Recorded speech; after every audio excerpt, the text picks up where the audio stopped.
asalaamaaleykum mbokku Sénégal mbokku bitim réew nuyu nañ ñëpp sant ñëpp di gërëm nag suñu abonné yi di leen xam ne di leen wax ne affaire yi fii la nekk ci Yelli TV ku seetaan leneen lu Yelli TV yàq nga say ndoxu bët tey nag émission bi dafa doy waar ndax Sénégal dañoo solli ne man daal lu fiy jëlee góor ñee ma jaaxal ndax buntu kër goo fëgg koŋ-koŋ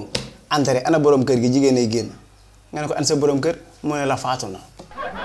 waaye nag góor ñi yéen ko teg seen bopp de ah kay ndax da ngay am soxna ngeen tëdd ba guddi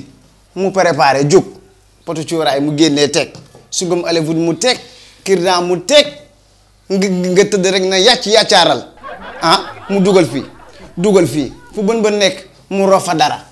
nga ne xàng rek di toog di seet man amoon naa fi ab benn gel yaakaar ne xamul dara mu dugal ma ci salle de bain ne ma dugal sangu tegal ma fa sarbet kese xam nga caacaay ngi noonu ma dugg sangu génn mu ne ma yow ñëwal tëdd nii ma ne ko sol ma silip mu ne ma ñëwal tëdd ma ñëw tëdd jaaxaan mu jàpp sama colonne vertébrale bi jàpp sama ñaari yi di biis tam man xam nga lii sama point faible la man jigéen foo laal ci man faalewu ma la waaye boo jàppee sama yii biis damay tàggu sama sago ne ko la ko biisaat ne ma may ma 10 000 ma ne ko làmbal sama poche ginnaaw bi ndeke boobu sol mu tubéy ah bàyyi leen mi ngeen di def bàyyi leen mais à l'air yi kooku ci bawol wallaay doo fi yàgg